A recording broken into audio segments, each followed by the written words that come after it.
statement from coach, and I'll take questions, so keep your hands up, please.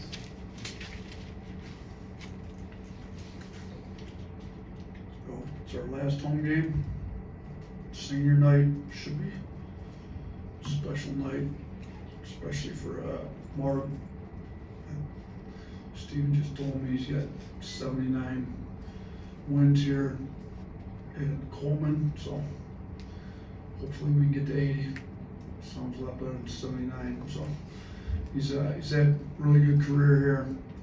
He's playing well. Like I've said this a few times, and it's continuing. I think he's playing the best basketball of his career on both sides of the ball right now. This game's got a lot of meaning. Regular season is decided now. Throw lost to Tennessee and Auburn's win, but still a lot to play for. SEC seeding, NCAA tournament seeding.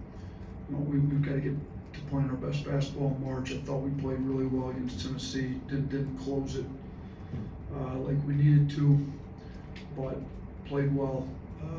Best we've played there in a long time. So a lot of positives out of that game that we need to take moving forward, and we just need to do a better job closing games. And I'll do better by our guys moving forward in some of that stuff. So Darion's started back doing basketball workouts. He's still week to week. He won't be playing tomorrow, but our 4 seniors should all be good to go, and should be a good day. So another interesting stat. I guess it's only the second time ever that Florida, Alabama have both been top 10 in this matchup, which is a lot of games between Alabama and Florida, history of the SEC. So the last time our esteemed Antoine Petway had the Petaway, for those of you that are old enough to remember, which looks like most of you are not, but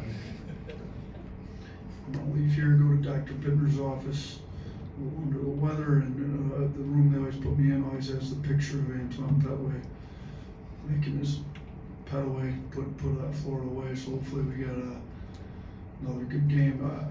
Steven did give me the score of that game. It was 65-64. I anticipate the score of this one being a little bit higher, with both them and us being some of the higher scoring teams in the country, and both top 3 in rebounds. So pace of this game will probably be a little bit better than the pace of that game back 23 years ago, I guess now. So, but it'll be good. They're good. I mean, they've got 3 really good guards, and you know they're averaging 17, 15, 14. It's a lot from your starting backcourt, you know, led by Clayton. You know, interesting enough, they're all come mid-transfers, transferred up. They've done a good job in the portal, but their front court's deep, and they're good as well. And you know, they don't score at the same clip as their guards do, but they rebound it well. They make a lot of winning plays. So they just keep coming at you. They got all kinds of them. They've got 2 bigs off the bench that would start for 90%, 95% of other high major programs. So their depth in the front court's, you know, strong, and we're going to have to use some of our depth. You know, we're going to need Aiden Sherrill to play really well. Thought he's had two good days of practice. I think, you know, Diabate's played well in practice. Jaren's looked good. So, you know, we'll be ready to go, and it'll be a good game. It'll be good for our seniors. Hopefully our crowd shows up, supports these seniors like they deserve to be supported. Start with Blake. Yeah, Coach, with Latrell and Houston not participating in senior night stuff, do you have confirmations on their medical redshirt status? I mean, I don't think you get confirmation until you submit it all after the season, but they're both medically related, having played 30% of the games and then playing any game after the midway point, which is the rule. So talking to Clark, he doesn't anticipate any issues with either of them. I mean, obviously, Wright's a torn Achilles, and Houston couldn't participate in workouts all summer. Was limited all fall, and still is limited in what he can do now. So I don't think he anticipates there being any issue with those 2 guys getting a medical redshirt. Charlie. Yeah, Coach, you talked about how well you guys played for most of the Tennessee game, but then with the disappointing end, just how do you kind of message, or what kind of message do you send the players in practice, and how have you seen them respond? I mean, my point was, for for 39.5 minutes, we beat them, we're up 4. As the head coach, I've got to do a better job getting us to the finish line. We went through our into half, into game scenarios, pointed out where, we've got to do better, where I've got to make better decisions, where I could have done better, where they got to execute a few things better. And, if we come up with similar scenarios, we'll have a better plan. Players will understand we're trying to do better. I'll be better for them as a head coach. But I think more of the point was, over the course of life, it's going to be disappointments, setbacks. You're going to not get a job you wanted. You get fired from a job. You're going to, whatever it is. There's going to be lots of different things, major, minor, and you're going to pick yourself up off the ground and get moving. And we're going to own what we should have done better, starting with me. We're going to fix it. We're going to use it as an opportunity to make us a better team moving forward for the SEC tournament, for the NCAA tournament. We will be the most prepared team for end-of-game situations moving forward. And we'll use that to spur us on to be a better team for our run and march. So you can use it as a life lesson. The Bible talks about a righteous man falls 7 times, gets up again, just keeps getting up again. Mistakes happen. Sometimes your adversity is caused by yourself. Sometimes it's caused by exterior forces that you have nothing to do with, no matter how it's caused. You gotta get yourself going again, and we gotta get going again. I thought we had a really good practice Monday. I thought we had a really good practice today. I think our seniors that we're gonna honor tomorrow done a really good job leading, making sure the guys can be ready to go. And I think you'll see a team ready to go on Wednesday. Jack.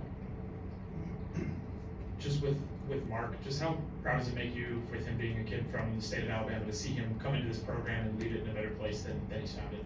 Yeah, it's great. I mean, it's a kid that was overlooked by ourselves. Shoot, he didn't know my major offers. Well, that includes University of Alabama when I was here. So, he goes out.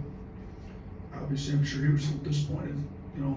Kid as good as he was, chooses to take a year of prep school and leaves the state to try to get his offers better. Still doesn't have a high major offer. Goes to Ohio.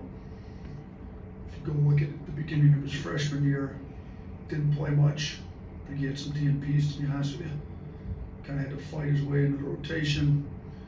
Did that, didn't shoot it great his freshman year. I believe he was 28% from 3 his freshman year at Ohio. Put a ton of work in, turned himself into a very good shooter. Going into his sophomore year, had an unbelievable year. And, I had plenty of high major offers after that. When he went to Portal, we were fortunate enough to bring him back home. And the 3 years he's been with us, we were the #1 overall seed his first year. He was the second leading scorer behind Brandon Miller, who's a pretty good basketball player. We won the SEC regular season tournament. And then the following year, we made the first Final Four ever in school history. And now we put ourselves in a spot to make another big run. We're still in play to win the SEC tournament. We're still in play to make a deep run in the NCAA tournament, contend for a national championship. And that's the goal, that's the plan. And I think that, the fans here should come out, not just to recognize Mark, but it would be great to show him the recognition he deserves on senior day, being a kid from Alabama who's elevated this basketball program to heights never seen, particularly making the Final Four. Obviously, it's the first time ever in school history, but he's got 3 other guys with him that have had great careers, even though a little bit shorter than his, all on their own right here. Chase. I want to ask you about the block versus charge call that seems to be like eternally controversial in this sport. It seems like a lot of crews just reflexively call the block. So I'm wondering if you as a coach, do you ever question whether or not you should coach guys to take the charge just because it's so hard sometimes to get the offensive foul call? So that all changed when they changed the rule at the beginning of last year. There was a lot of charges called in college basketball. you know, and it was a dangerous play in my opinion. Like guys be sliding under. It's, you know, you got some of the best athletes in the world going up to dunk, lay it in. Kid slides up under them. They fall. They completely eliminated that. You don't even see kids really trying to take that anymore because anything that was remotely close is now called a block. So there's a time and a place to do, and you're probably referring to the off-ball charges. I do think we're still drawing a decent amount of on-ball charges here, so where you take the elbow and move your feet. It's more the help side where they come over, and with the way they changed the rule, you gotta have both feet established before the offensive player's last step hits the ground. It's hard to get there. What's better in my opinion, especially when your bigs are more often than not kind of the little man coming over to help, is just to come over and go vertical, jump straight up and down. You know, if you technically go straight up and down, A to A, like I thought Grant did at the end of the game there, it's not supposed to be a foul, and I think you get better success doing that than you do trying to take a charge, because if it's not distinctly there with both feet set before they put their last step down, it's going to be a block every time. So, and if there's any contact in the restricted area, you know, they got to be all the way out, then it's an automatic block too. So you got to be outside the lane set. It's hard to do. There's not very many off-ball charges taken anymore. So we, you know, we used to have some guys take lots of them in practice. We really don't have that many taken in practice anymore either, to be honest with you, just because it's not, you know, sending guys to the free throw line on blocks. Those end up being and ones too often. So we've more taught that verticality than we have come over to take charges with our bigs. Nick. Yeah, last season, you guys, before the NCAA tournament, lost 4 of your last 6.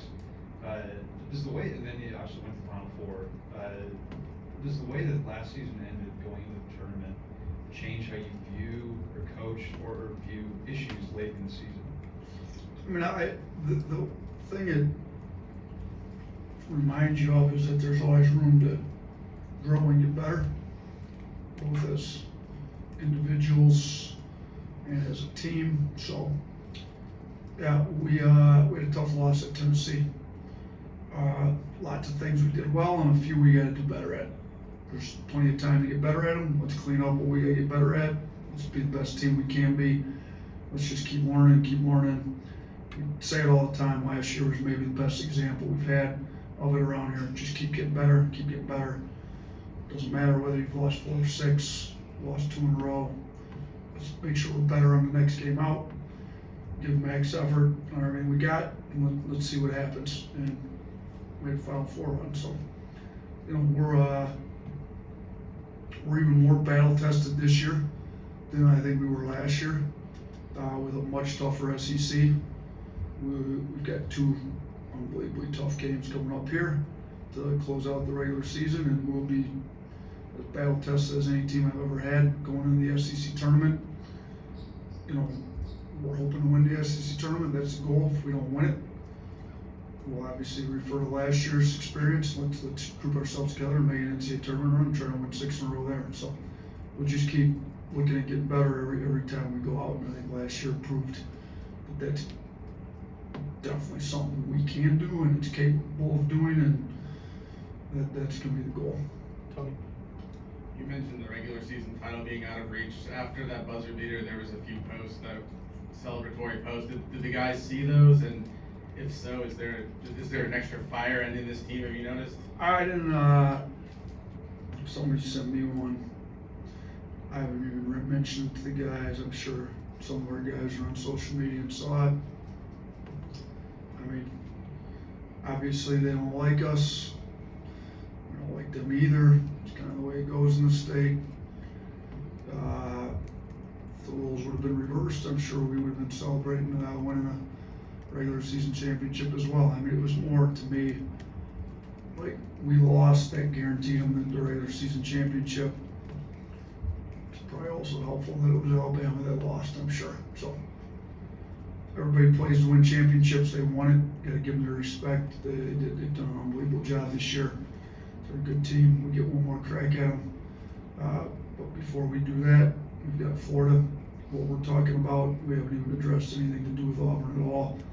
The only thing we've really addressed is if we do win tomorrow, we guarantee ourselves a top 3 seed, which would be a bye straight to Friday, which is, if you're trying to win the SEC tournament, that's when you want to be playing your first games on Friday. So that's what we've talked about. You know, if some of the guys want to bring up that other stuff going into Saturday, it's up to them. I'm not gonna begrudge Auburn celebrating winning the championship. We were trying to win the same championship they just won. 2 more, Will. Coach, when you talk about that 1 seed for the NCAA tournament, potentially still a possibility depending on the result in these last 2 and then the SEC tournament, obviously, has that factored into your message any with the guys as you talk about what you want to see them do well and execute down the stretch? You know what, I briefly mentioned it, not a whole lot. I really want to just focus in on what it's going to take to beat Florida with really the SEC tournament coming before the NCAA tournament. If we do what we're supposed to over the next week and a half, that 1 seed will take care of itself. If we don't, and we're a 2 seed, we're gonna have the same mindset going to the tournament as if we're a 1 seed. Whoever gets put in front of us, you know, let's make a run. So, but I will say, you know, one seeds are 1 seeds for a reason. They're playing good basketball. We need to be playing our best basketball come March. That's really the goal. So let's get to the point where we are playing currently the best basketball we played all year, and I think we're close. Honestly, if we'd have closed that Tennessee game, that would have been one of our best games on both sides of the ball. We were 30 seconds from closing it. If those 30 seconds spur the coaching staff, the players on to be a much better situational basketball team into game, into half. You know, we did mess up the end of half too. Deal. So if that game spurs us on to be the best team in those situations, and that spurs us on to win some games in the NCAA tournament, may have been the best thing to happen to us. Last one, Will. Has the leadership from the seniors ahead of tomorrow's game been any different than previous games, would you say? I mean, you know, after a tough loss that could linger, I think I've seen a lot better energy, leadership. You know, we've referenced this before, but last year when we lost to Tennessee at home, and that eliminated us from, it didn't eliminate us, but it made it a lot tougher to win. It took it out of our hands last year when we lost to Tennessee at home. We were no longer in full control of our own destiny as to whether we win the SEC regular season or not. Losing to Tennessee, when it got taken out of our hands, I didn't think our reaction going down to Florida was very good. This year, that one took it out totally in our hands, out of our hands, nothing. We can't win it. I thought the reaction to preparing for Florida Monday and today was a lot better than what I saw last year. Thank you, Coach. Thanks, everyone.